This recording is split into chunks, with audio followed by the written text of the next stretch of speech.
So we have been looking at this text called Dakpo Rinpoche's, the great collection of Lord Dakpo Rinpoche's teachings to the assembly. So as I mentioned already, when we started looking at this collection, it's a collection of short teachings that Dakpo Rinpoche, more commonly known as Gampopa, in the 11th century, taught, gave these teachings to his gathered disciples.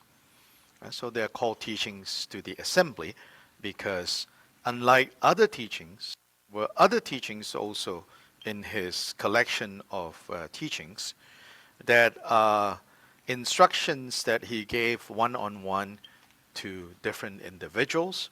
And then in some cases, there are things that he composed, although not much of that. And then in some other cases, they are teachings that he gave to a handful of people.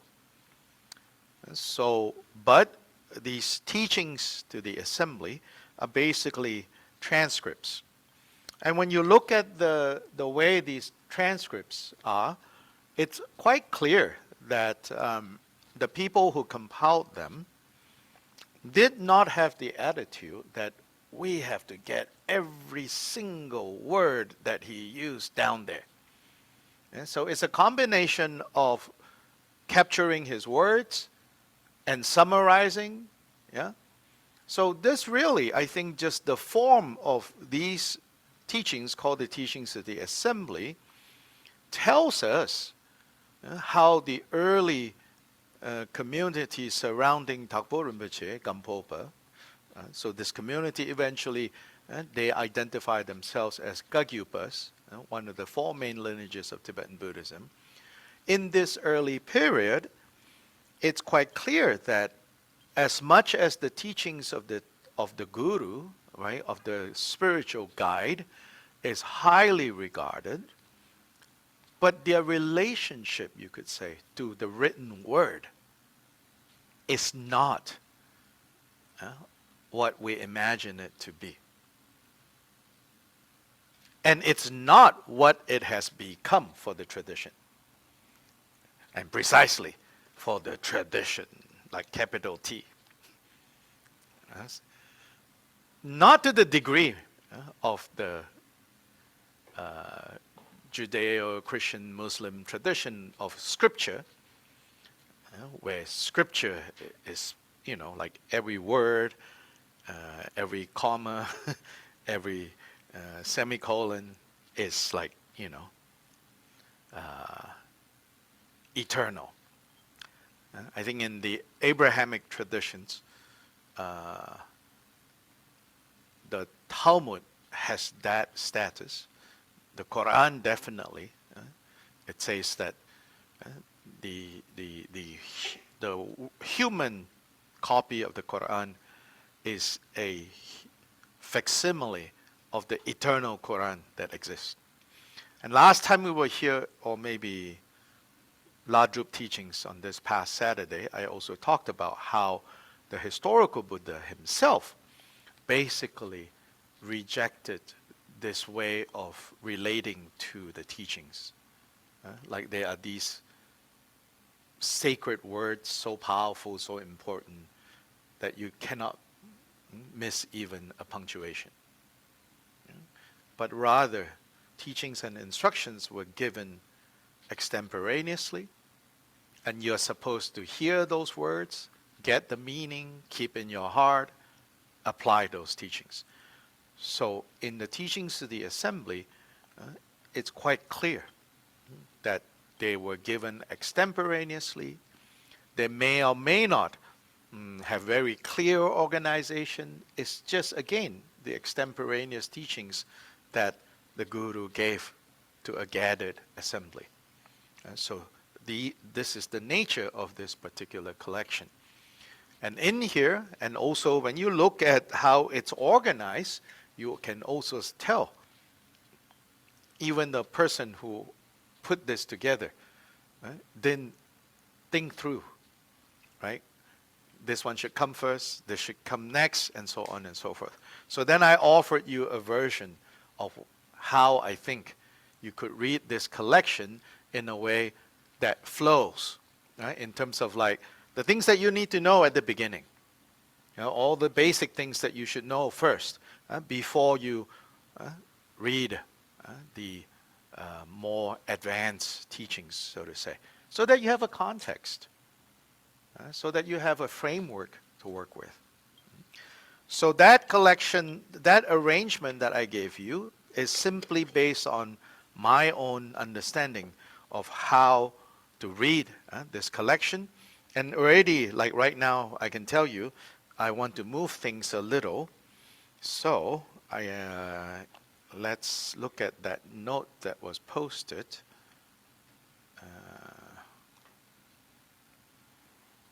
Let me go there.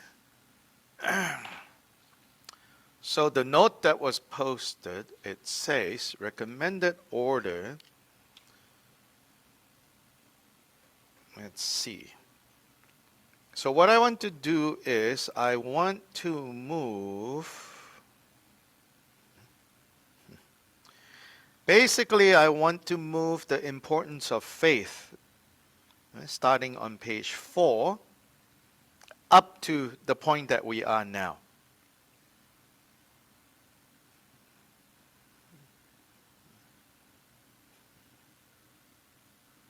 The importance of faith. So far, I believe what we have covered is the special intention of bodhicitta, right? We did that. Yeah. Then we covered how to perfectly listen to the teachings, right? So we have covered those two. Then according to the order I gave you here, the next one is the necessary qualities of a spiritual guide, followed by how to relate to a spiritual guide. Those two, before those two, page 4 should come first. Page 4 should come first.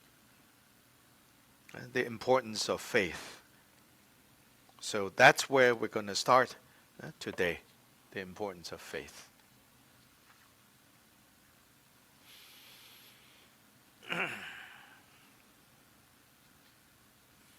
So here in the text it says, the Guru Lord Gampopa taught the following.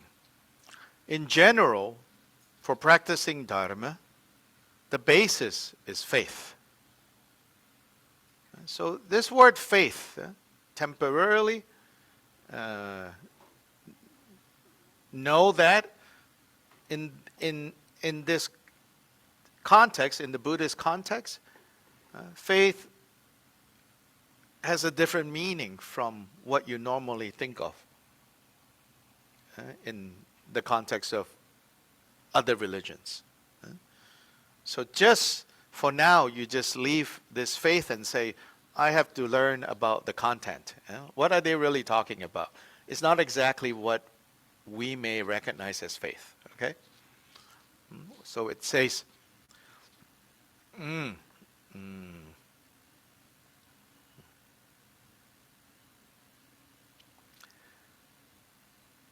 So the basis is faith, he says. Then the path is diligence. In other words, you need the foundation of quote-unquote faith. Then the path means the process. So the path to awakening, the process of waking up involves a lot of diligence.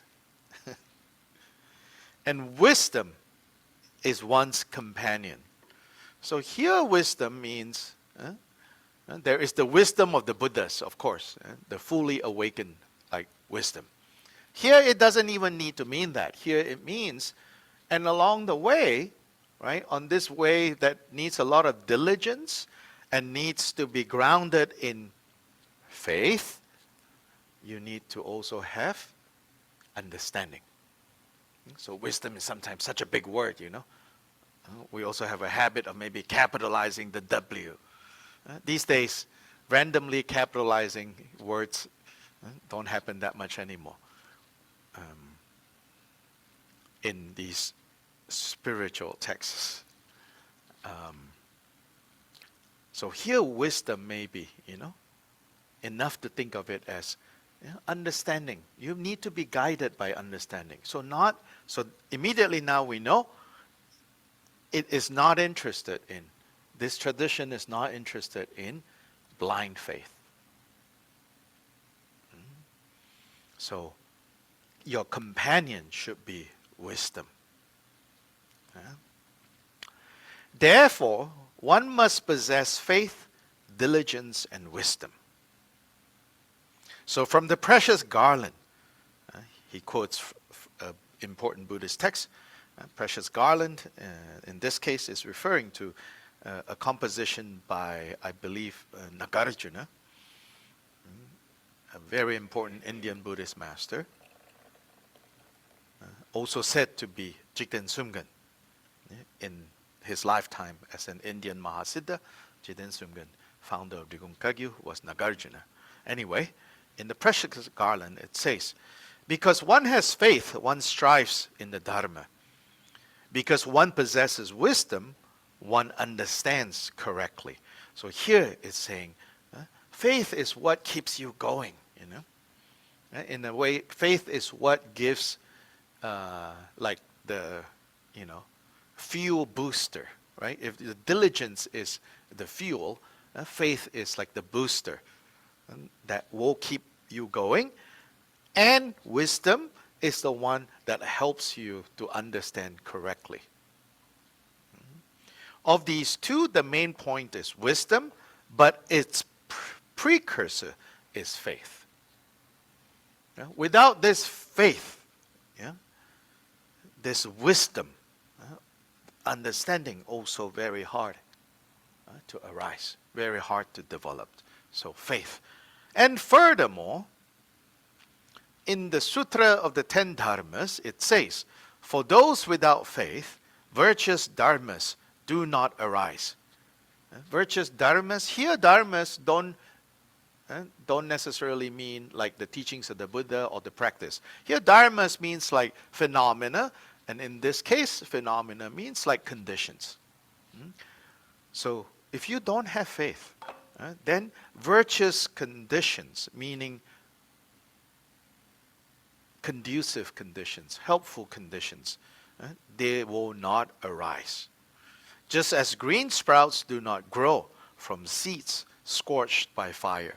So seeds that have been burnt will not sprout. So don't be, burnt seeds.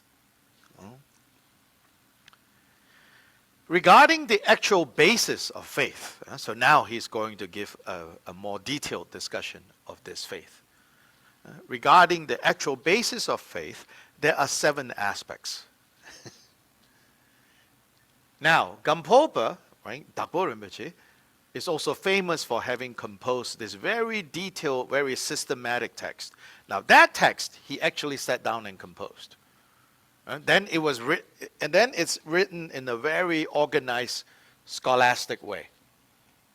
21 chapters, the Jewel Ornament of Liberation, which Khenchen Koncho Gyaltsen Rinpoche translated into English. 21 chapters.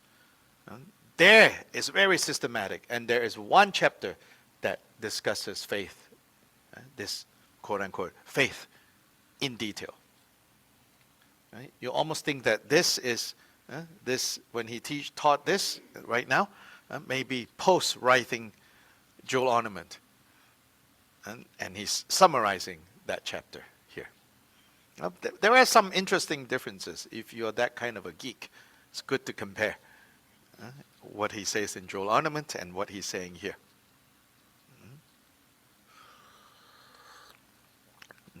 There were 7 aspects. The causes of arising faith, the measure of arisen faith, the causes of the faith that is still developing, the measure of arisen faith, the divisions of faith, the essence of faith, the analogy for faith, the functions of faith, and the measure of stable faith. There's another measure again. These are the 7. So let's look at each of them. Accordingly, first, there are 4 causes of the arising of faith. So in order for faith to grow and to develop, there are 4 causes. First, when reading the sutras, faith arises. And specifically, first make offerings and supplications, then read the teachings. So this first one is basically, the first cause is you have to rely on the appropriate written text. So he says read the sutras. So not literally the sutras, but read Dharma texts. And here he says, first make offerings and supplications, and then read the teachings. So simply just picking up a book, like, oh, I read one chapter from the nonfiction that I'm reading, and now I'm going to read another chapter from the novel I've been reading, and then now I'm going to pick up the Dharma text and read. And not like that. He says, first you should make offerings. Offerings to the 3 jewels, Buddha, Dharma, Sangha. How literally you want to make offerings, or mentally make offerings. And then supplications, meaning, you say to the 3 jewels, to the Buddhas, and you help me understand these teachings that I'm going to read. Mainly that kind of supplication. Of course, in the Tibetan tradition, there are lots and lots of things to recite, lots and lots of things to chant, and sometimes it's just by rote, more important from the heart. So you supplicate, meaning you pray. Pray for understanding. Pray for wisdom. So reading the teachings is one cause. Right? Then he also talked about how to read. Then, by associating with friends who have faith, faith arises. Just as associating with indigo dye, one becomes blue, and associating with red dye, one becomes red. So, friends with faith are important. So if you hang out with the wrong crowd, in other words, that's where you're going to go. Then, relying on a truly virtuous spiritual guide, faith arises. Specifically, a truly virtuous spiritual guide is one who knows how to practice without contradicting any dharma. So here it's saying, this virtuous spiritual guide needs to be someone who does not talk one talk and walk a different walk, basically. Sometimes teacher will say, listen to what I say, but don't do what I do. And I don't even mean it like they're saying this in a cynical way or in a tricky way, right? Sometimes these teachers can be very humble, and in that spirit they're saying, like I'm still working on it, so don't. If you see that I don't behave according to the teachings, please don't take that as an example, right? You should be clear. Yeah? So that tells us, the teacher is being humble. But it cannot be the case, right? Objectively, it cannot be the case that this person talks one talk and walks a different walk. And then this kind of guide, don't rely on this kind of guide. So on the side of the guide, those who are playing that role, that burden needs to be part of the burden that they are willing to carry. Which is, people are going to scrutinize us. People are going to scrutinize you to say, hey, are you walking your talk? To be expected. Not willing to carry that burden? Then don't play that role. So the third cause is to have these spiritual guides who know how to practice without contradicting the Dharma. Also, this has connotation even in the Tibetan. Also, they know how to practice the whole thing without confusing which part is which part, so contradicting in that way. Knowing how to harmonize the seemingly different kind of things mentioned in the Dharma. And because the Dharma is really vast, and if the guide cannot figure out, why this sounds kind of strange is because it fits into this part. And why this sounds kind of like off is because, it's like a jigsaw puzzle, right? This fits into this part. So that guide should also be someone who has some capacity to see the big picture. But more importantly is the one, that the emphasis that these should be guides that, at the very least, they are trying to walk the talk. At the very least, you should have that conviction. If you don't have that conviction, even if the person is actually trying their best to walk the talk, it also won't work, You need to have that conviction that they are doing their best to walk the talk. So an interdependence of actually finding someone who is trying to walk the talk, and you can see that they are doing that, and say, yes, I can see that. Then that's the interdependence coming together. Finally, by meditating on impermanence and death, faith arises. That means seeing the faults of our temporary existence. So he says, life is short, death comes quickly. Understanding impermanence and with certain conviction in it, meaning certain conviction, I am going to die. Intellectually, we have that conviction. Emotionally, we don't. Emotionally, right, on the emotional level, death is only something that happens to someone else. As absurd as those words sound, that's what we all believe. Death only happens to other people. So here he says, in order to have faith to arise, you need to come to terms with you're going to die. So it is said, those beings that are born in the higher realms within this cycle of birth and death, these godly beings, these devas. One of the problems with existing in the deva realms is they live for such long periods, right, that it is very hard for them to entertain the fact of impermanence. And then they say the human realm has just enough. Because on the other hand, there are some in lower realms where death is so pervasive, they see no point either. Like, what's the point? And all they can do is simply survive.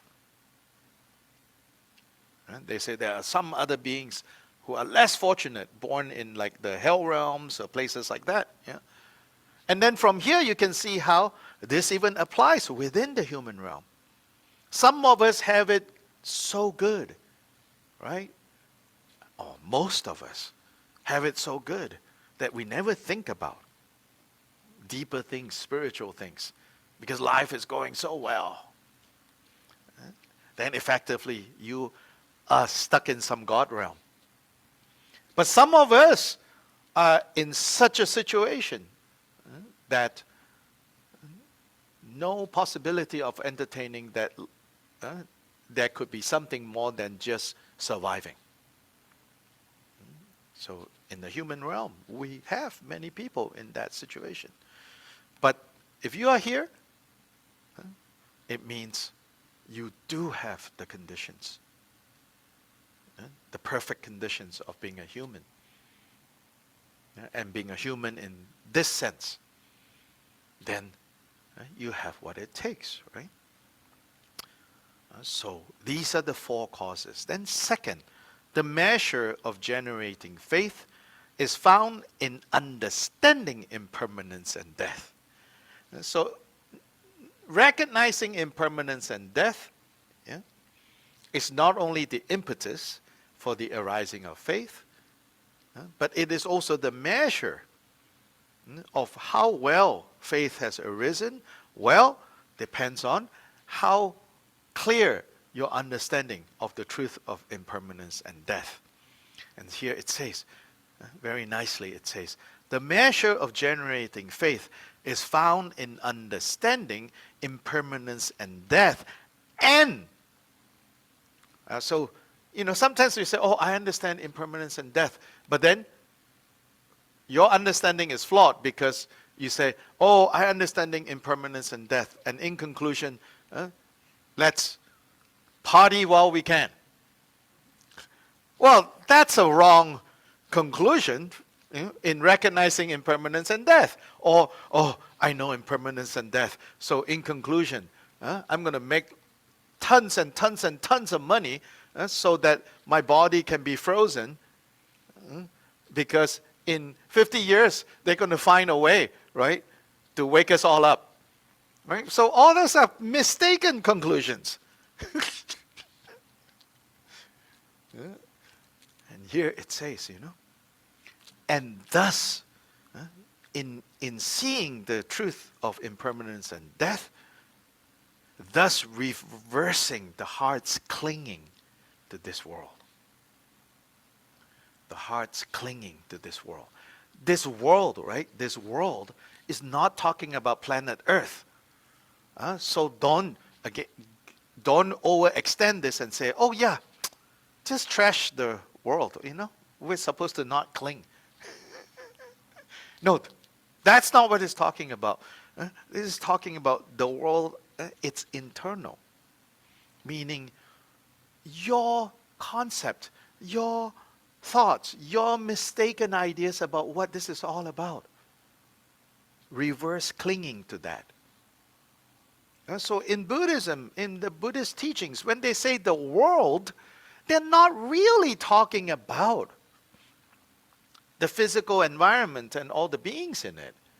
They're talking about our conceptions, our projections, our notions, our beliefs, our opinions about the world. If you don't change that, very hard to change the world out there. Yeah, when you understand impermanence and death, then you reverse the heart's clinging to the world. And when that is actually happening, it's a gauge that tells you, faith has arisen. Second, right? Then having firm faith, then from there, the heart's clinging has reversed. Then having firm faith. Now, faith in what? So far we've been talking about faith. Faith in what? Faith in karmic cause and effect. Not even faith in Buddha. Yes, of course, in other places we say have faith in the Buddha. But why? Why bother to have faith in Buddha? Again, in this spiritual tradition, it's not because that was the condition set by Buddha. If you have faith in me, I will pull you out of jail. I will pull you out of suffering. No. If you have faith in me, then you will take seriously what I have to say about the world and its conditions and how to end that. Again, not end planet Earth, but all your mistaken projections, opinions, beliefs, stubbornness about the world.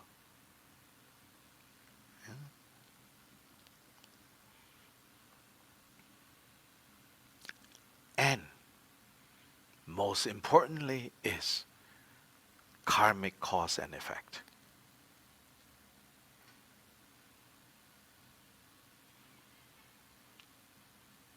Because suffering, which we don't want, are the effects of specific causes. Happiness, which is what we want, are the results of specific causes. If you don't accept this basic principle of why things happen, how we experience what we experience as based on karmic cause and effect, then there is nothing else in the Buddha's teachings that has any purpose, that has any effect.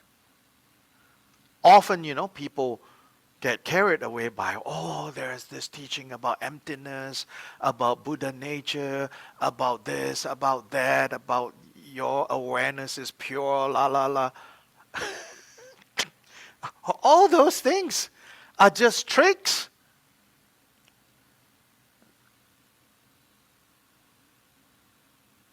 Salad dressing to get you to eat your salad. I mean, if you're honest, right? Without salad dressing, nobody is going to chomp on this. Chomp, chomp, chomp, chomp.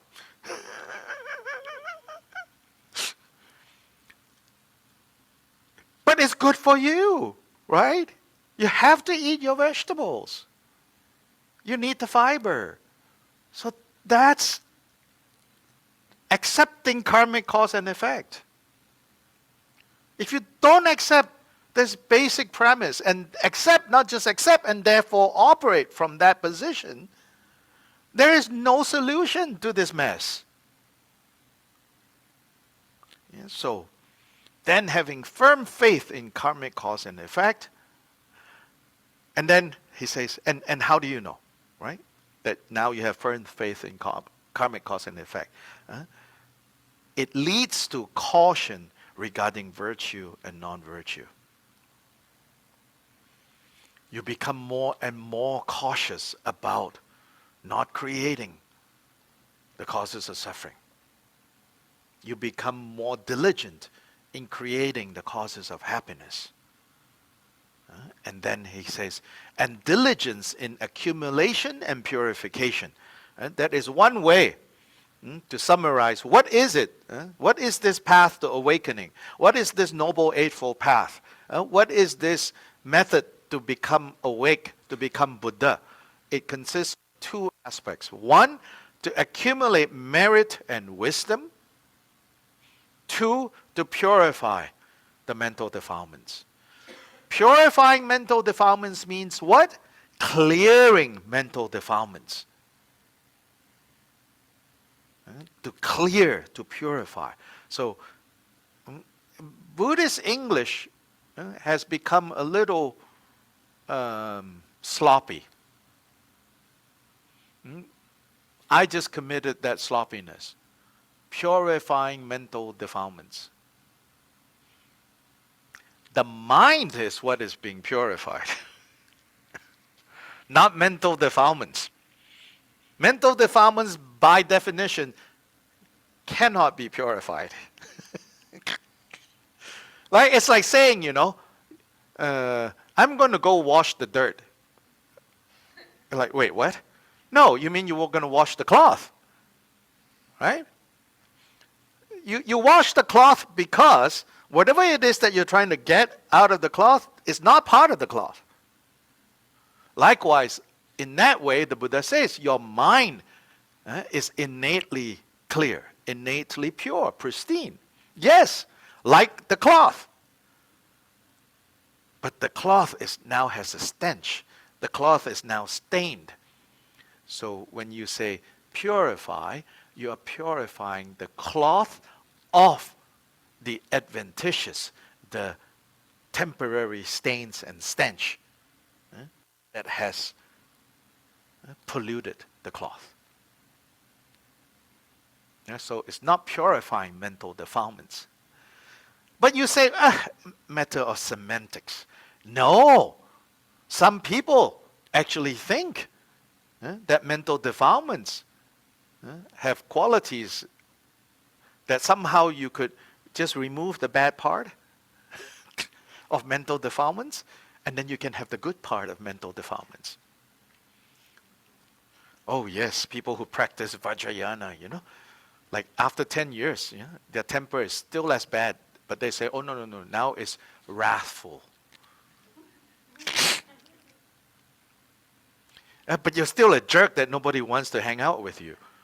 Can you not see that, Whether you call it wrathful,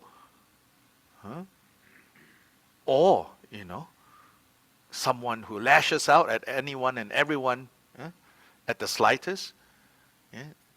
Call it whatever fancy word you have, It's a mental defilement. Clear them. Yeah? So, diligence in accumulation and purification, and the thought that there is nothing to do or think about other than Dharma. Realistically, very hard. Only on a good day, we may have some moments that we think like this. Yeah? We think like this, oh, there is nothing else but to think of than Dharma. That'll last for a few moments, right? And oh no, I got to do this, I got to do that, I want to do this, I want to do that, I want to do this, and I want to do that. Okay, you need to be able to laugh at yourself. Some of you come to me with questions that I get like, oh my gosh, like you walk around like that, or just once in a while, this comes to you and you panic and come to me. Yeah, hopefully, yes. Otherwise, it's like, oh boy. Yeah, it's true, The thought that there is nothing to do or think about other than Dharma. We cannot try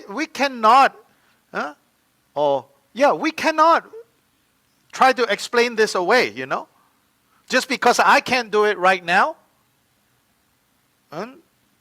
Just because I can't do it right now, and then if I want to look for some other Dharma that doesn't say this, then what is going on?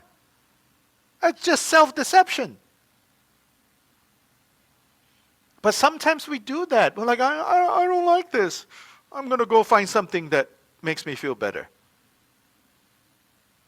Of course you can do that, but is it going to solve any problems? So this is true, Until and unless we are like that, we are not going to become Buddhas. No problem. You also need to have the vast view, which is why we talk about infinite lifetimes. At the very least, if you believe that, it's not going to make you neurotic or more neurotic than you already are. Right? There is the regular neurotic, and then you come and learn the Dharma, and then you magnify the neurosis. Then Dharma becomes poison. Third, there are three divisions of faith. So here actually he's going more into what we may call, what is this faith? What is the content? What is the content and what is the content and what is the feeling, So here, clear faith, confident faith, aspirational faith. First, clear faith arises when one sees the face of a true guru or spiritual guide, hears their voice, or when one goes to a special sacred place and one's hair stands on end or tears flow.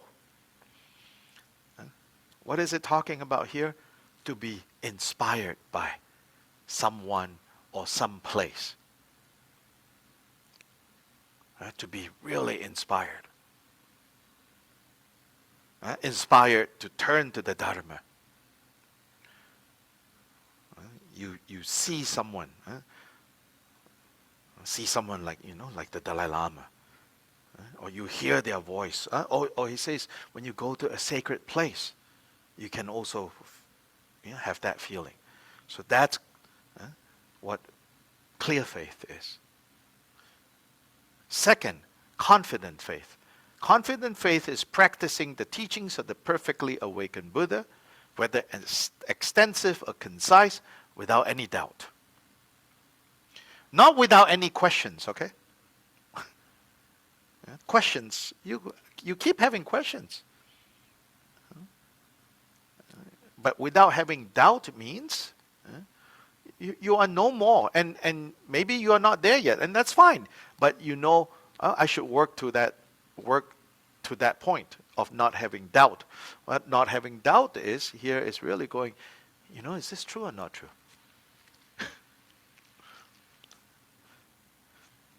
Is this true or not true? It's very normal for this to come.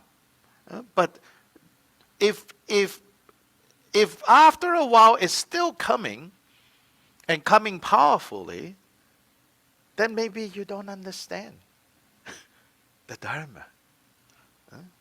Then you have to check, like what is the basis of my involvement with the Dharma?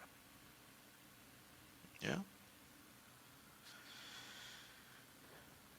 Third, aspirational faith is to aspire that any Dharma, great or small, any practice, any teaching, great or small, that one practices will quickly clear obscurations, clear those mental defilements, and that one will definitely attain the good qualities and happiness of the higher realms and liberation. What happened to your text? Yeah, you have it in front of you. You want me to repeat? How evil. I'm just reading.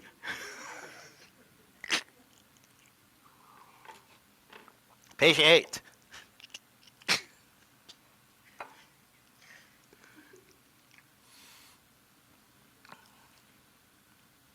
And so here he says, this third aspect of faith is the aspect where you begin, to practice Dharma in a way that says, why am I practicing Dharma? So that I can clear the mental defilements. And in clearing the mental defilements that are, right, that is keeping me in this mind fog, I can develop the qualities that lead to happiness in the higher realms and in liberation. So this is related to, last Saturday, or maybe last Wednesday, or maybe the Wednesday before. Yeah, I've said that there is one school of thought within Buddhism.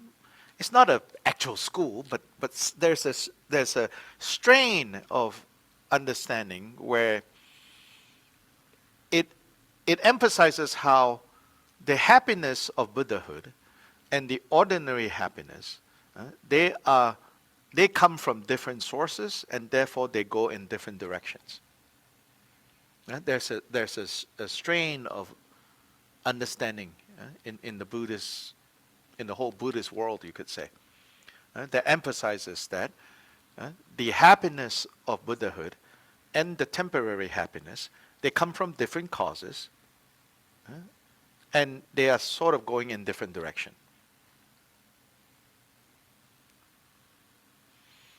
But in this tradition, it emphasizes that even the temporary happiness that we experience, they come from the same causes as the happiness of Buddhahood. They come from the same causes. It's just a matter of degree and stability. Now that then have to make us, so it's not such an easy, therefore, yeah. That, when you listen, when you hear that, you have to say, okay, so, as always, the Buddha kind of happiness, right? The Buddha level things, there's nothing to talk about. Whether it's wisdom, whether, it's always the relative side that needs more understanding, more revision.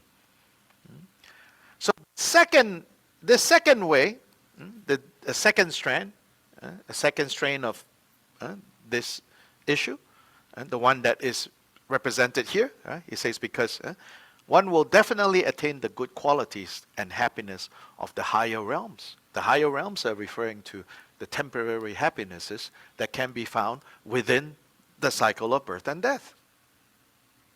Yeah? And liberation. So it says, they are going in the same, or at least they come from the same causes. So that means, or rather, that raises some questions, at least for me. Right?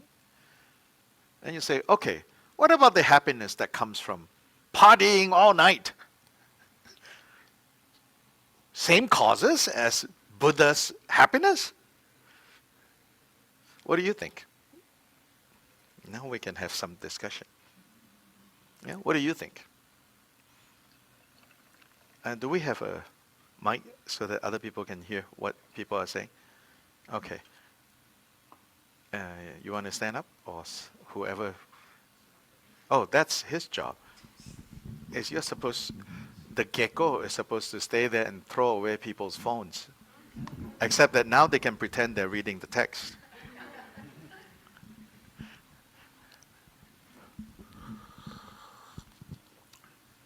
Don't be shy. Oh, any one of you out there, you can unmute my question,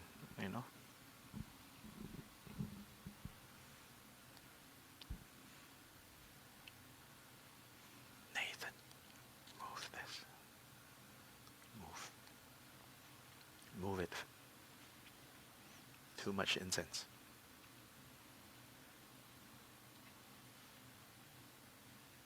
I remember during, hi, Yes. I remember during the Heart Sutra, Uh-huh. once the Heart Sutra was presented, Rinpoche, you talk us about wisdom and transcendent wisdom and mundane wisdom. And you Yes. said that it hit to me very hard that it was like human, I don't know if calling it wisdom is right, but let's go with wisdom. Mm-hmm. It confuses what is desirable with what is immune.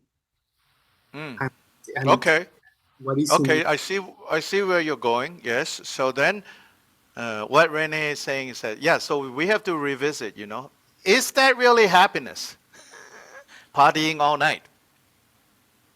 Right? So even our mundane happiness, is that really happiness? Partying all night. Yeah.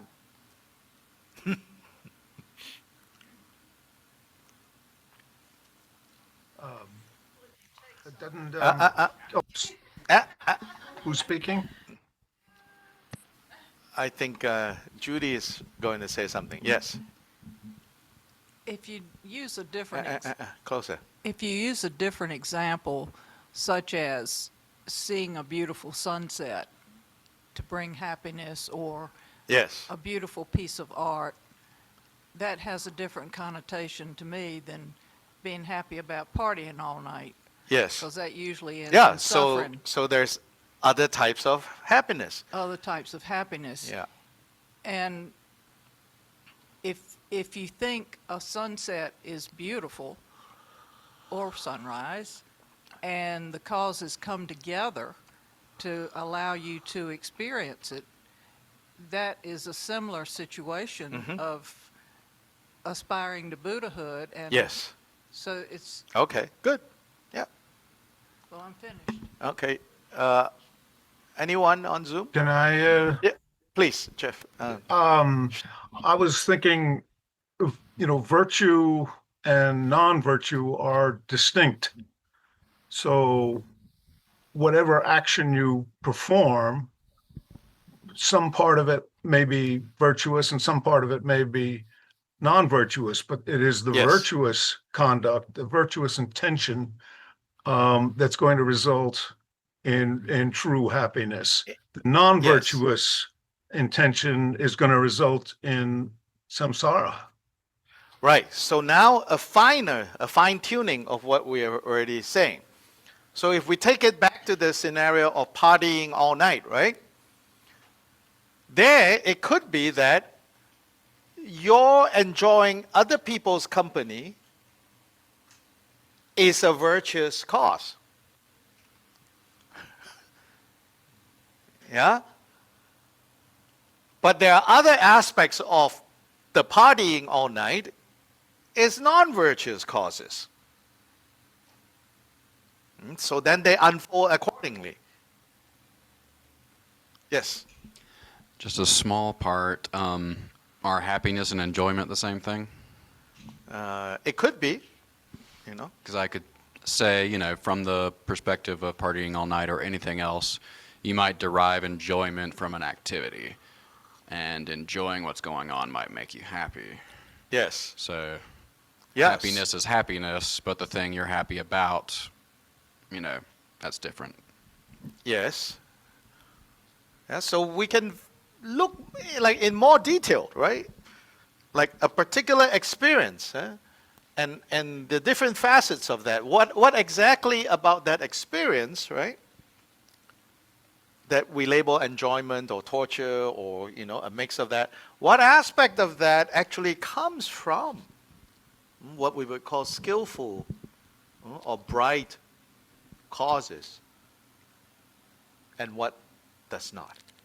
But they're all mixed together. And then the example that Judy, that you gave, is less mixed. It's more straightforward. So you're like, I enjoy clubbing chickens over their heads. Well, that's also unambiguous wrong. Right? Now I enjoy clubbing over chicken's head that are, like an evil species of chicken out to destroy the world, right? Mixed. And now you have a very mixed situation, right? It's like wanting to rid the world of, this evil breed of chicken whose only motivation is to destroy everything, right? And wanting chickens to die. There are two, right? Sets of causes and effects.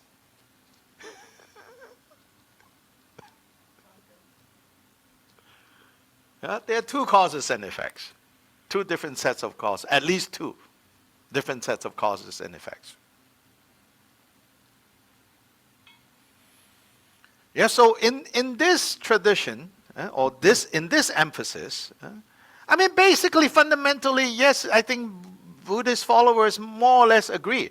But I'm trying to tease out, right, the differences to point out there are some who generally talk a certain way, and then in this tradition we talk a certain way. Yeah.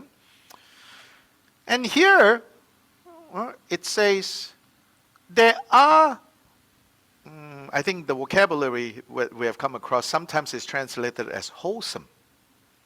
Like bright karma, virtue, right? Sometimes it's translated as wholesome. And in that case, yeah, it's wholesome. It's like, a good bowl of like cereal, is very wholesome. Enjoying some, very fresh yogurt, That's a wholesome enjoyment. So that's like, so that kind of happiness, right, it's pointing in the same direction as the happiness of Buddhists. But they are limited. And because there's no wisdom, so linking back to Renee's point, because there's no understanding, it could be the enjoyment could be a contributing cause for suffering. You see? It's not a cause for suffering, but if you enjoy the yogurt without understanding, I mean, what normally happens is then fixating on this yogurt and detesting all other types of yogurts. Yeah. And so, yes. But couldn't you also say that, I mean, like the happiness of the Buddhas are based on equanimity? There's no judging was good or bad, something like that. And like our happiness or our enjoyment. Yeah, so that's the wisdom side that comes in. Is based Yes. on like things that we think we like and don't like, our own discrimination. But the causes of that, and that equanimity is not just, so equanimity, right? Buddha's equanimity, but nonetheless it's a happiness. It's not equanimity suffering, it's equanimity plus happiness. But is that also temporary? Wait. They can't hear. So our happiness, is like temporary. Like it has a beginning, it has an end. It doesn't last. Not forever. for Buddhists. But for Buddhas, it's just like everlasting, or like Yes. it's just always there. Yes, always there. I mean, in our terms. Yeah, in our terms, it's always there, in contrast to ours. Yes. Yeah, so the equanimity part is for sure. That the Buddhas are not, because Buddhas understand this is like a dream, like an illusion, right? So they have no grasping. But it's not just a matter of they have no grasping. Beyond they have no grasping, they actually experience bliss. Or dewa, which also translates happiness. Bliss is just more sexy, bliss, happiness, dewa, and dungyo, the two, the opposite, dungyo. Now, some traditions, again within the Buddhist family, don't want to say Buddhas have happiness. They say, nope, nothing you can say, because it's completely different. But in this tradition, they say, no. The four immeasurable minds are the natural state of Buddhists. I say, wait, what? I thought the four immeasurable minds leads to rebirth in the Brahma heavens. Yes, when it's mundane. But when it's empowered by bodhicitta, it takes you to the Buddha's kind of four immeasurable minds, which is different. There's even a fascinating passage in the 84 questions, that text I'm working on. It's a fascinating, and that one, I know someone particularly will love this passage.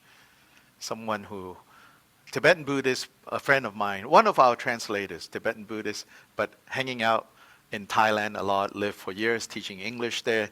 And so he has gotten acquainted with the Thai forest tradition.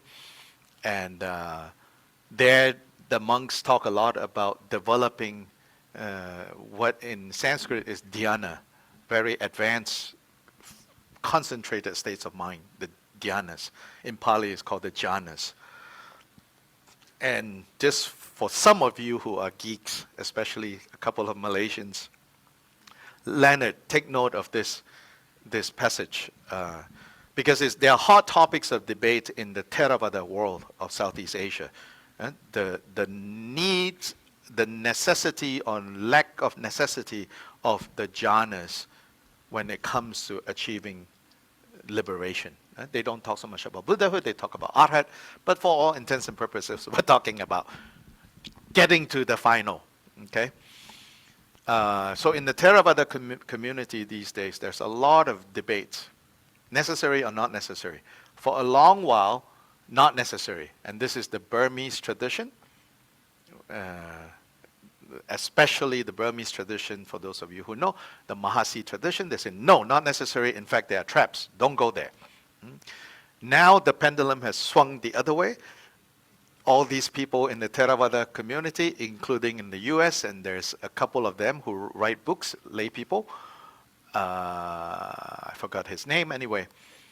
They talk about the jhanas. And now people are offering jhana retreats left and right and up and down.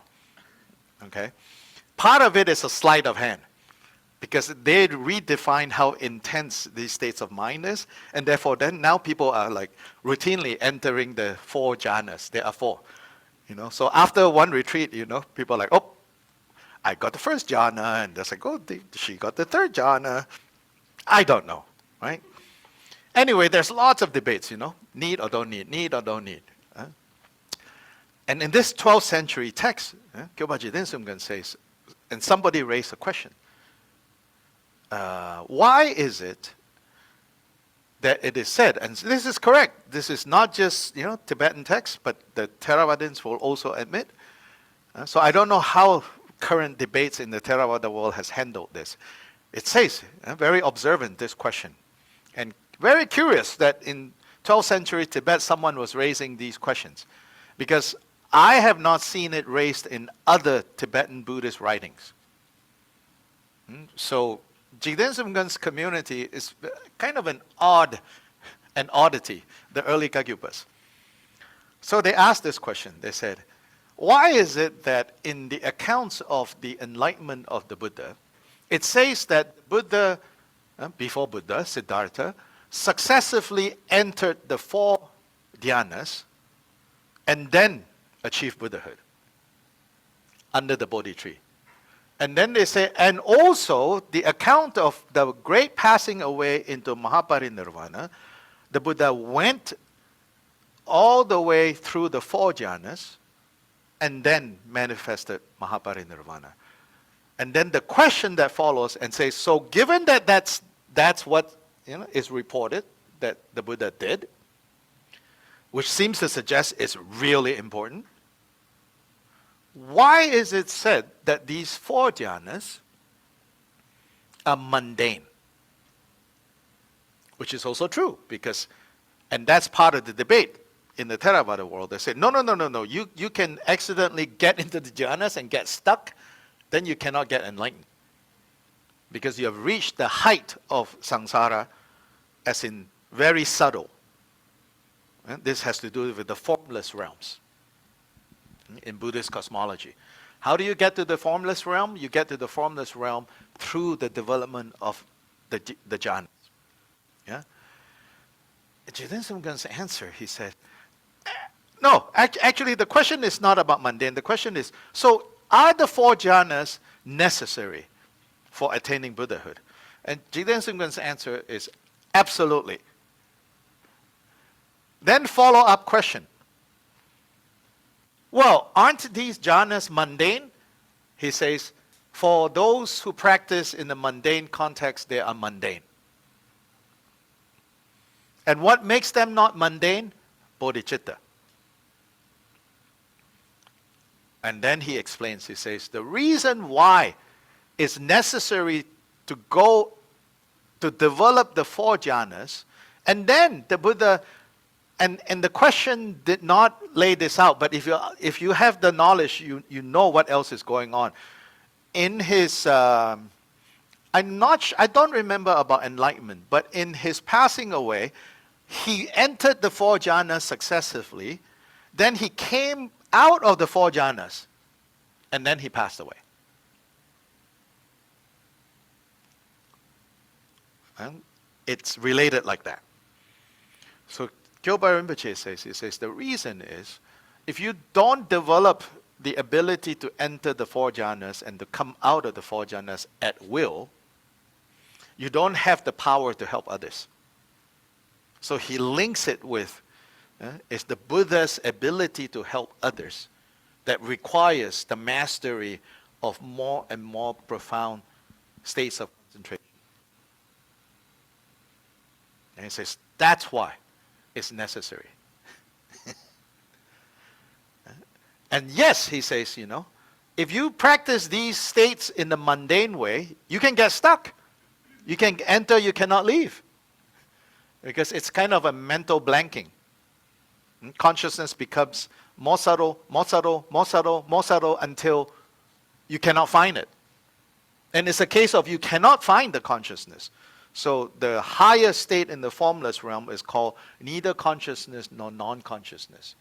But the thing is, the fault of mental defilements have not been completely uprooted. So you drift around in that. Yeah, Always. for a long, long, long, long, and then long time.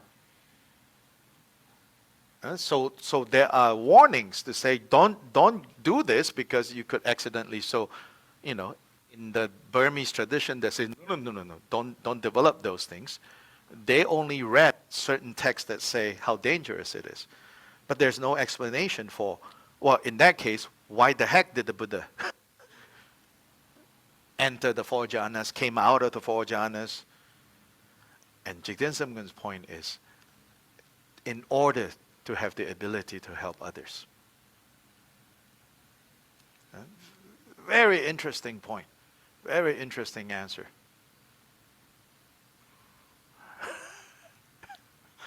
For Buddhist geeks. The real Buddhist geeks. Never mind. Some people get it and some people don't. Well, he always comes back to bodhicitta. Uh, In just about. Jigten Samgön, yes. Comes back to bodhicitta. This is Gampopa, this is Atisha. Yeah. He says, bodhicitta. There is another question related to this point we're talking about here. And this question was, it is said that all the treasures in the world,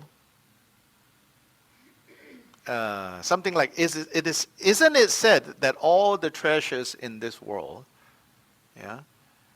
comes from bodhicitta? Because there are poetic things that say, oh, bodhicitta is the source of all treasures, is the source of all good. In Shantideva it talks about it. But there, when you read it, you feel like, oh, it's more poetic. And this question asked very literally. On the one hand, it is said, that all the treasures in this world, they originate from bodhicitta. Then the question goes, how come I see a lot of bastards who have treasures and wealth? I mean, it didn't exactly use that word, but basically it's saying that, Lots of evil people have that.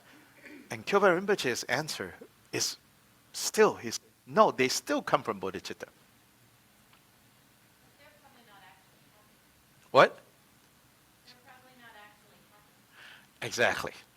And that's how he answered it. He said the actual wealth, the actual jewels, the actual precious thing, they originate from bodhicitta.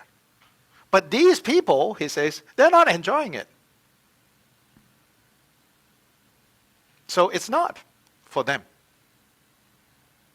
But objectively, all that is good in this world comes from bodhicitta. Yeah. We have a mug at the Dharma Center that has the quote on it. Only the development of compassion and understanding for others can bring us the tranquility and happiness we all seek. And it's a Dalai Lama quote. Oh. It's my favorite mug. And Oh, I'll be sure not to throw it away. Okay. I routinely throw away mugs from back there. Here, Mariana. And so so we're talking about the happiness of, do we know, what is the happiness of the Buddha? So it's based on bodhicitta, right? Yes. That's what it says. Yeah. Okay, but then I keep thinking, kind of like 100 armchair racy, who because of his feeling of bodhicitta and just experiencing the suffering, bodhicitta comes Yes. from wanting to help the suffering of all beings. Yes. So how does that bring happiness? What is it that brings the happiness? As they help others, or because if it's based on the suffering of all beings, where is the happiness coming from? It's not based on the suffering of all beings. Yeah. It's not based on the suffering of all beings. It's based on seeing illusion like dreamlike. Bodhicitta. Yes. Bodhicitta is also that. The other side of bodhicitta is, so we talked about this, the very first of these texts, it talks about that. Yeah. So you have to go listen to that lesson.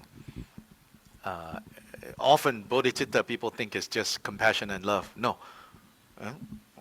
Atisha, Gampopa, all very clear. They say bodhicitta, one side is love and compassion, the other side is wisdom. So we talked about, so what does that mean? That class, 3 classes back, in case some of you also missed that class. Not last week, but the week before. I think we talked about that, and very beautifully, I think the way Gampopa talks about, like and my interpretation, that the perfection of wisdom and compassion, and by compassion you include loving kindness, it's not so much about, of course, it could be about how compassion and loving kindness have reached its maximum and wisdom has reached its maximum. But it's not. That's a secondary point.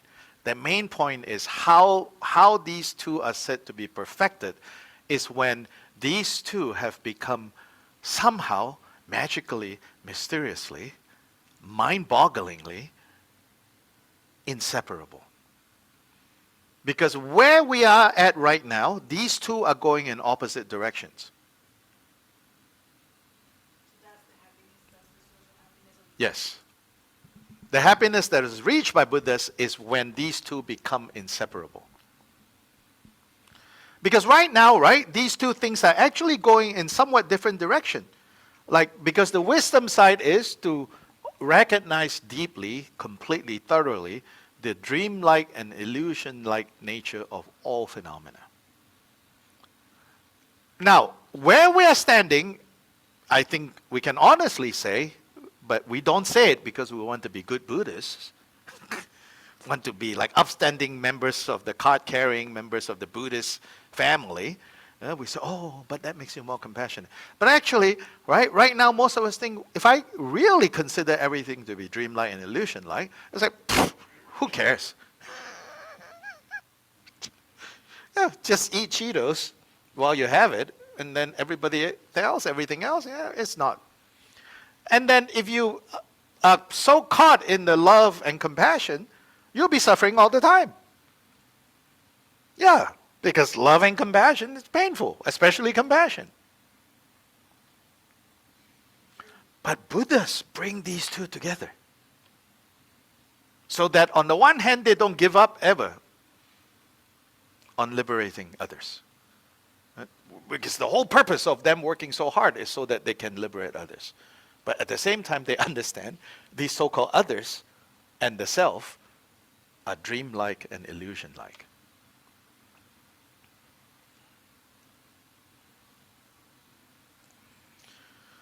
Okay, let's move on. Thank you, Gecko.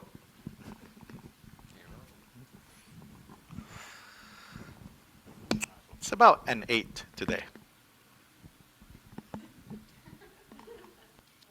Yeah, it's about an 8. Yes. Last week it didn't even happen. Last week was just a 0. Fourth, the essence of faith is a faith that is not mixed with disbelief. It is not the kind of faith that is merely warm on the surface but frozen underneath. It must not be the kind of faith that is flour merely on the surface, hiding ash below. It tells us the way that people were cheating back in the 11th century. Like they sell you flour mixed with ash.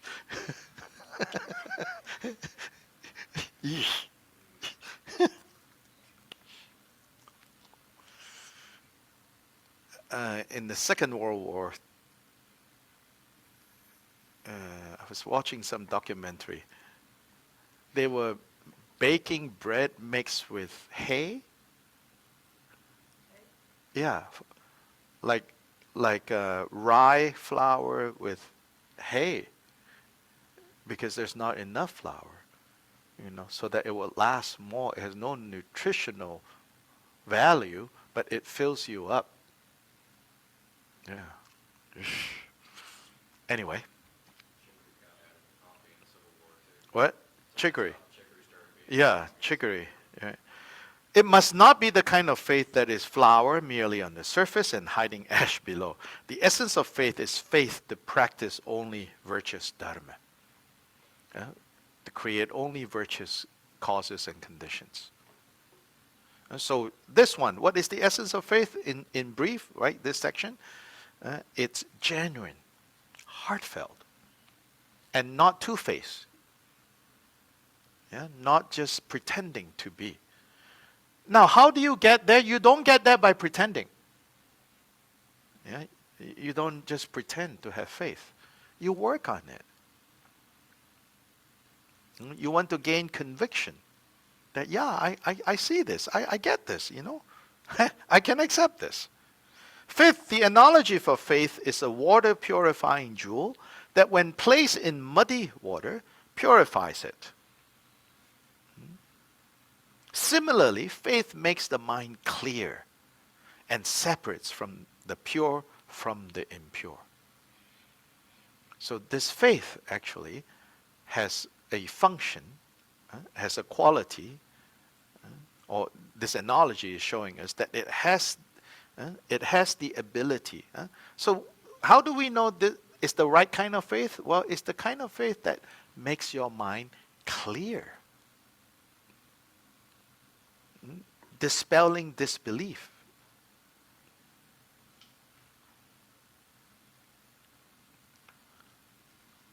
That separates the pure from the impure. 6, the function of faith is to diminish non-virtuous actions. So without getting too what differentiates 5th and 4th and 3rd and 1? Overall, I think, right? You can get this faith is really very much geared towards when you have this thing called faith, you become careful about cause and effect. You don't have doubts about the workings of cause and effect. And you try to align your actions of body, speech, and mind along this principle. So 6, the function, the purpose of faith is to diminish non-virtuous actions like a waning moon and to increase virtuous actions like a waxing moon. 7th, finally, the measure of stable faith. How do we know now faith has reached a stable state? One who does not transgress the true Dharma out of desire, hatred, fear, or ignorance. Such a person is called a person of faith.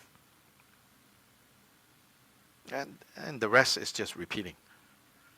It is necessary that one does not transgress Dharma due to desire, doesn't transgress Dharma due to hatred, due to fear, due to ignorance.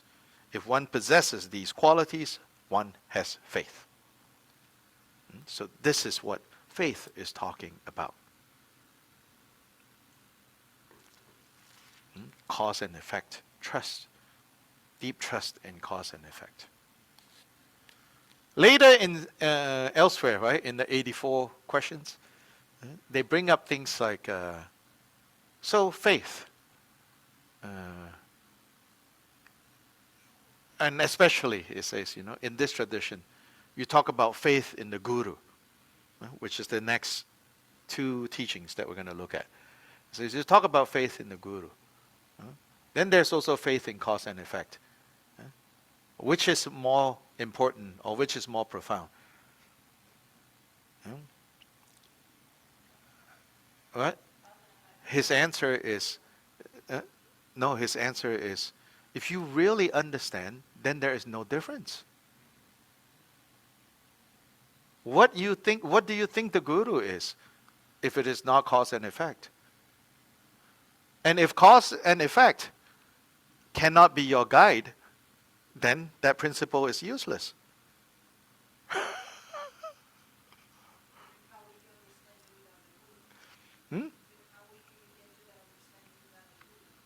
Yeah, but it's both, he's saying. When you really understand, then there is no difference. So here, especially in this early period, the Kagyupas are famous for emphasis of devotion to the Guru. But as it turns out, it's not the way most people talk about Guru devotion today. When you look at the 12th century texts, it's not this simple, oh, it's that person. It's not. It's based on, in this particular family, there's a consistency there with Atisha, Gampopa, Jigten Sumgan. They are all very consistent in what we're talking about is not just this notion of this person. Again and again in the 84 questions, you can see people are struggling with, who are you talking about, this Guru? And they will ask questions like that, So between the two, which one? And he will turn it around and say, actually they're non-dual. And depending on circumstance, sometimes you have to come at it from this direction, sometimes you have to come from it from this direction, but it's not an either-or case. Say the same thing about bodhicitta And bodhicitta. And then also it's like, and then they try to so bodhicitta, karma, which one? And they say, well, again, do you not understand what is going on here? There's one question I think I shared with others where it says, there was a question about the Bodhi tree in India. It's seeming like a random question. It's like, this Bodhi tree in India that the Buddha achieved enlightenment, is it still standing there or something like that? The implication being like, if it is such a momentous event and if it is such a great thing, greatest thing on earth that ever happened, is it still standing in India? And Jigten Sumgan's answer is like, mind your own business. It's like, that's not important. And then he followed up by his sayings, he followed up by saying, for me, the Bodhi tree is one's guru.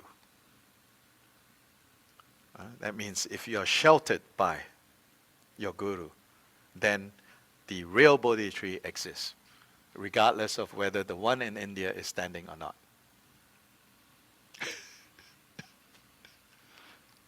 But the wording was very funny. It's like, you don't go mind yourself with that. Leave that alone. And then he said, for me, the guru is the Bodhi tree.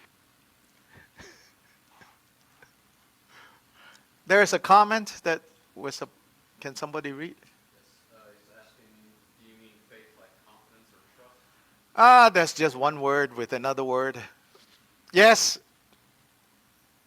If you want me to answer that question, yes. But clearly in this teaching, it's not just that also. So this was in relation to if faith like confidence or trust was the question that was asked. Yeah. In the chat, yes. And the answer can be yes, but don't just use one word to replace another word, okay? Remember this whole discussion.